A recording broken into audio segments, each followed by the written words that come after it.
bak dunianya adalah sebagai tempat legedanya untuk tak cari bekal tahu kepada Allah Subhanahu wa taala. Andai kata bekal tu hana tak pusapat, andai kata bekal itu hana tak minta, hana tak kubah, maka satu saat ketika kapal melaju lebih jauh, maka gedanya hana tak tepu pajuh, gedanya hana sesepuah bekal yang tame, maka ketika itu kita akan menyesal. Maka ketika Allah Subhanahu wa taala mantanggebi kesempatan kepada gedanya dalam antrian menunggu jemputan, antrian menunggu panggilan daripada ilahi Rabbi, maka senantiasalah gedanya untuk sabi-sabi terpergunakan watai, sabi-sabi terpergunakan waktu, sabi-sabi terpergunakan putra yang nabak gedanya untuk tak bersiap draw tahu kepada Allah Subhanahu wa taala. Dalam hadis yang cukup tak ringkas, Rasulullah sallallahu alaihi wasallam gepingat gedanya, "Igtanim khamsan qabla khamsin." Rasulullah mengatakan, ambillah 5 perkara sebelum datang 5 perkara. Rasulullah geajak, geperintahkan kepada gedanya untuk tacok 5 buah perkaranya ketika golom teruk 5 buah perkara tu. Putra 5 buah perkara yang dia persiapkan, yang diucap oleh Rasulullah sallallahu alaihi wasallam, syababaka qabla harmika. Yang pertama adalah watai muda. Nyan jinau gedaya tengah muda, tengah jut, tengah na watai, tengah na kesempatan untuk tertuntut ilmu Allah Subhanahu wa taala. Maka tak pergunakanlah watai muda tersebut untuk sabi-sabi ligedaya tamurno ilmu agama. Bahkan karena ilmu agama adalah sebagai modal utama untuk kembali kepada Allah Subhanahu wa taala. Hana yang lain. Rasulullah sallallahu alaihi wasallam dalam hadis yang lain kepegak, talabul ilmi faridatun ala kulli muslimin wal muslimat. Rasulullah mengatakan bahawa tuntut ilmu itu wajib bagi tiap-tiap orang agam yang Islam dan orang inang yang Islam. Ketika kita mengakui bahawa diri kita orang Islam, maka bawatnya gedenya tuntut ilmu.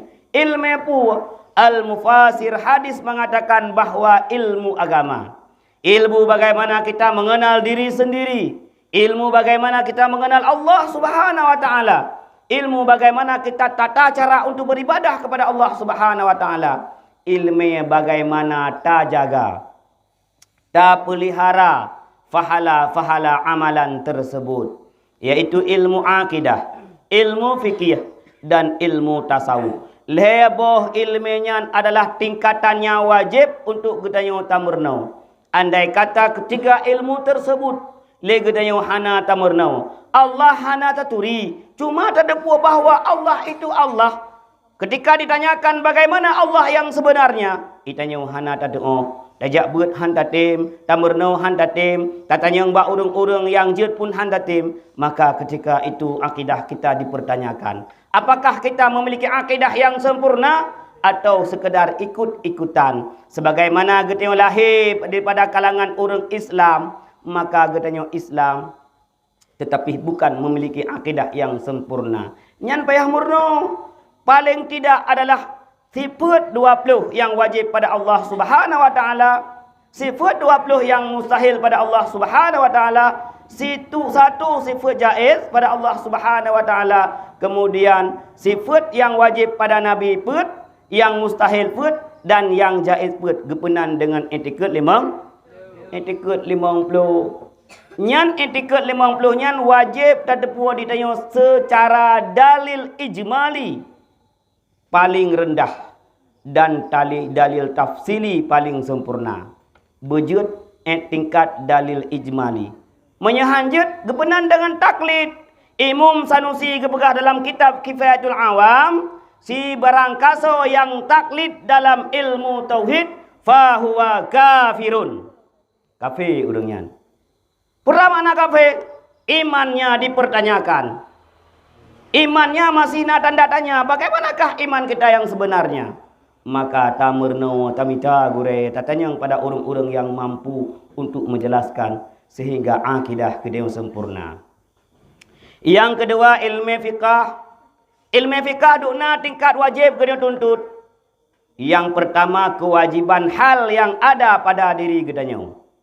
bagaimana kita bertaharah agar bisa melaksanakan salat. Kemudian kiban cara tata cara untuk melaksanakan salat. Lenyan kabeh. Oi tanya perlu dan haji baru belajar tentang haji. Ketika kita bulan Ramadan 5 urut ataupun 10 urut baru merenung tentang Ramadan. Maka ilmu fikah tersebut adalah kita belajar tentang hal putra yang merempuk bak watenyan. Jadi hana payah tak murno-murno mandu mana payah. Oh tanah semayang berjut dah semayang. Oh katruk wate puasa berjut dah puasa. Oh kadang haji budak oh cara haji. Itulah kadar ilmu fiqah. Maka nagebenan dengan ilmu hal, ilmu yang kebutuhan kita sehari-hari. Nyan payah murno begot. Kiban cara tanit dalam salat yang betul. Kiban cara takbiratu dalam salat yang betul. Kiban cara tadang yang kebenang dengan dang salat. Kiban cara taruku.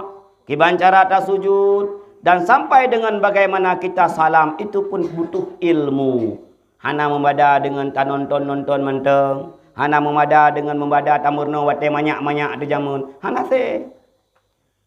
Maka wate mudanya kehlah gedanya yang tak pergunakan wate untuk tuntut ilmu Allah Subhanahu wa taala. Karena sabuh saat yang gedanya agam-agam akan menjadi pemimpin dalam keluarga. Yang inang-inang akan menjadi madrasatul ula.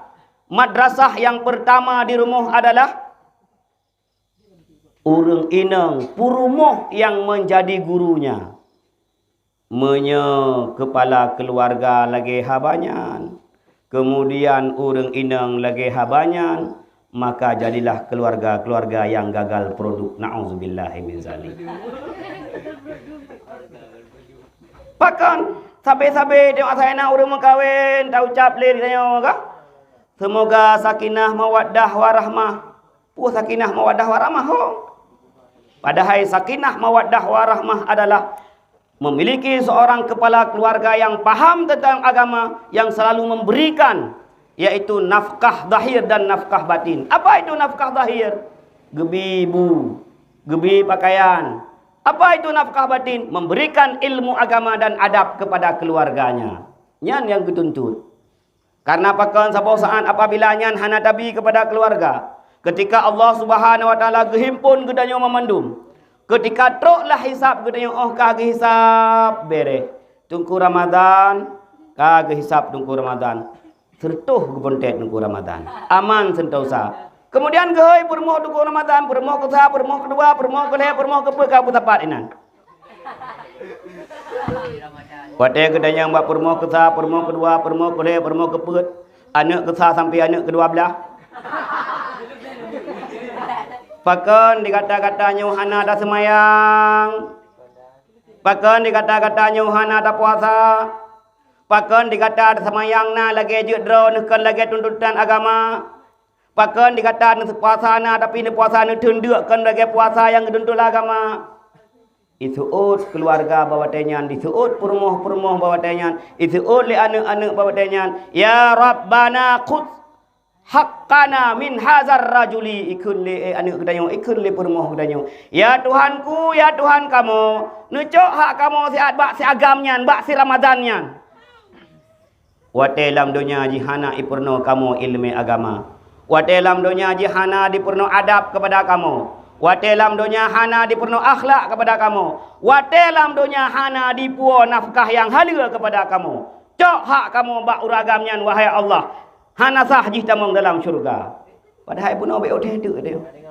Beok teduk kada tamong dalam syurga. Gara-gara mu urusan dengan anak, gara-gara mu urusan dengan permo, Ramadan beserta keluarga, plup lan neraka gede. Maka wate mudanya Rasulullah sallallahu alaihi wasallam mengatakan, ambillah waktu mudamu sebelum datang waktu duha. Katuha hana cande ihdina siratal mustaqim. Ihdina hana role. Ha dakun. Hai gaknya matang ha. Tapu timang han timang le. Gena gahan tok nafa. Karena ketika gedanya tua adalah ketika kita tak nikmati ilmu yang telah kita miliki. Wate tua adalah wate kita tengah cok-cok menteng, tengah panen. Kan lewat murno bawatenya. Mata hana terang le. Oh tak pakai kacamata pun saboh baris, saboh titik, sang heboh titik du. Hana canle. Oh gepernoi dengku mana nekun. Oh dan nekun hampah le. Maka waktu mudamu itu manfaatkanlah kata Rasulullah sebelum datang waktu tua. Itu yang pertama. Yang kedua, wasihataka qabla saqamika. Mandum-mandum gedanyonyo nagebi sehat oleh Allah Subhanahu wa taala. Tapi ingat, sehat itu tidak selamanya. Jina wajud watai gedanyo sehat kadang-kadang mandang tadang tadu tajak.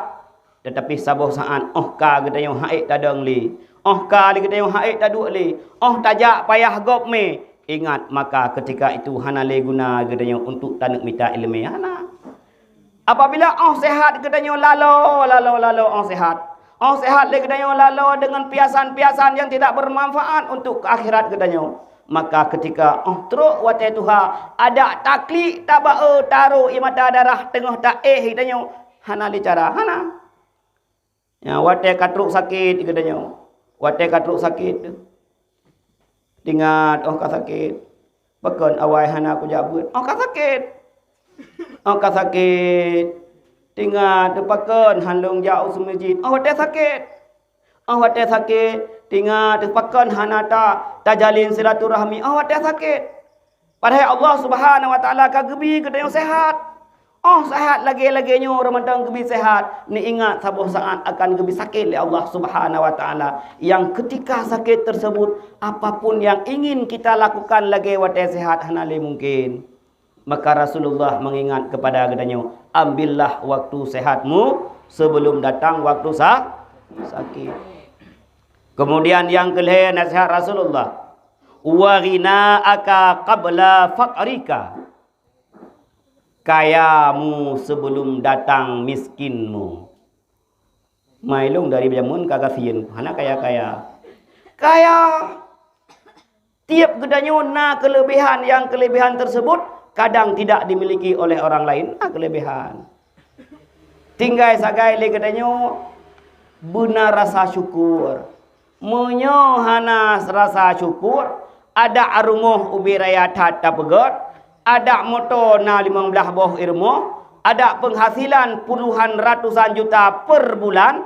Kalau tidak merasa syukur kepada Allah, tetap sabi-sabi abah tu hansip. Sapu hana ilung mana na hapah. Puyang na lain tak fikir. Ya? Biar tanah belangkau ini pula wai dia yang pada you. Itulah orang-orang yang punya kekayaan tetapi bermental pada fakir. Merasa draw ke sabi-sabi kasihan. Merasa draw ke sabi-sabi hansip. Maka jangankan untuk gemu sedekah ke gop. Jangankan untuk gemu sedekah pada tempat-tempat agama. Kadang-kadang mekedraw gemu kot-kot hinan. Ikun le sinya ikun le ane hawa de pulat. Kasabai le nyampi hawa mereka. Kemudian anu hawa pun disabar, draw hawa pun kesabar. Ka sakit demang garap bebe mate baru katanya. Puek kena. Garap mate katanya puek. Dan pegah hawa ada bawa apa takut dengan gara-gara bawa pun yang laju babakir ada. Hai lepas tak boleh. Maka Rasulullah sallallahu alaihi wasallam mengatakan, ambillah kayamu sebelum datang waktu fakir. Kemudian yang keempat Rasulullah sallallahu alaihi wasallam menegaskan wa firagaka qabla syaghlika. Ambillah keluasanmu sebelum datang kesempitanmu. Nyo urang dro noh jino mantang luah wate. Mantang sabah ulai. Ho yang nejak jeut, puyang nepuput jeut. Maka manfaatkanlah keluasan tersebut untuk mencari ilmu agama. Manfaatkanlah keluasan tersebut untuk mencari bekal untuk tawadu akhirat. Saboh saat teman kana purmoh kadua bahulai. Dan nejak kai ke na pun nejak hangku je dua rumah ya ku burung. Na pengon ku ha ite yang ibu asi cik nyai ku preh beno ka keun-keun hai. Oh karena anak dua buah teman kalau lebih sibuk lah. Kuak mana tak bedah dah mencari rezeki, kuak bui ke dalam tawa. Semayang subuh hana mupat, semayang luhur cik hana menjelas, semayang asar cik pun tak tanya, semayang maghrib lagi haba bunuh, awai tebik bui dengan tawa katanya. Maka ketika Allah Subhanahu wa taala mantang gebi keluasan kepada gedanya, ho yang tak nak jak mantang je tajak, pu yang tak nak pegat mantang je tak pegat, maka ambillah keluasan tersebut sebelum datang kesibukan. Oh kasibuk teman hana satu mengle pulih ungkap. Oh tak sibuk teman hana datang mengkuncuk. Kadang-kadang ikun le purmoh tu berhana irmo, ikun dia nak bajai pitan, ikun dia nak pulan pulin lom. Handa temu perlu ungkap, maka ambillah kesempatan tersebut, ambillah keluasan tersebut. Yang terakhir Rasulullah sallallahu alaihi wasallam menegaskan kepada gedanya, wa hayataka qabla mautika. Ambillah hidupmu sebelum datang matimu. Gedanya mantang gebi umur oleh Allah Subhanahu wa taala untuk udip. Boleh jadi nyo haba yang terakhir daripada lu. Boleh jadi urang drone yang terakhir neduk balik malamnya. Tetapi boleh jadi singa. Ban tadinga iblasah kag umumkan inna lillahi wa inna ilaihi rajiun. Kematian itu adalah rahsia daripada Allah Subhanahu wa taala. Hana tatujan, pajan gedenya wawa kepada Allah Subhanahu wa taala. Hana tatujan, pajan malik mawa truk bak gedanya. Maka ketika gebi kehidupan kepada gedanya, mantang gebi umur li Allah Subhanahu wa taala kepada gedanya, maka senantiasalah li gedanya tamita ilmu agama, maka senantiasalah li gedanya tapubut kebaikan, maka senantiasalah li gedanya berinfak pada tempat-tempat yang bermanfaat, maka senantiasalah gedanya menjadi manfaat bagi orang lain, baik menjadi penyakit bagi orang lain. Bahkan sayang tak tahat ketika udip yang kagebi oleh Allah Subhanahu wa taala lagi yang rupa, gebi udip kepada gedanya, gebi kesempatan kepada gedanya, gebi kekayaan kepada gedanya, gebi lumpuh-lumpuh kepada gedanya, tetapi kita yang makin bermaksiat kepada Allah, na'udzubillah min zalik. Rasulullah menegaskan, hayataka qabla mautika. Ambillah, manfaatkanlah waktu hidupmu sebelum datang waktu matimu. Karena sabuh saat ketika gedanya akan mati, ketika ajal telah keluar daripada tubuh gedanya, hanali sapu-sapu yang dapat kita lakukan, hanya menerima, hanya mengambil putra yang gedaya siapkan di dunia. Andai kata yang tak siapnya adalah perbekalan yang baik untuk kembali kepada Allah, maka sungguh bahagialah kita. Tapi andai kala lam udipnya gedaya sibuk, lam udipnya hana tatemu minta ilmu, lam udipnya hana tatemu kubul kebaikan, lam udipnya detik-detik sabai-sabai gedaya dalam maksiat kepada Allah, maka rugi dan celakalah kita ketika kembali kepada Allah Subhanahu wa taala. 5 buah nasihat Rasulullah yang Rasulullah sampaikan kepada gedanya, maka menjadi mauizah bagi gedanya, menjadi bahan pertimbangan bagi gedanya.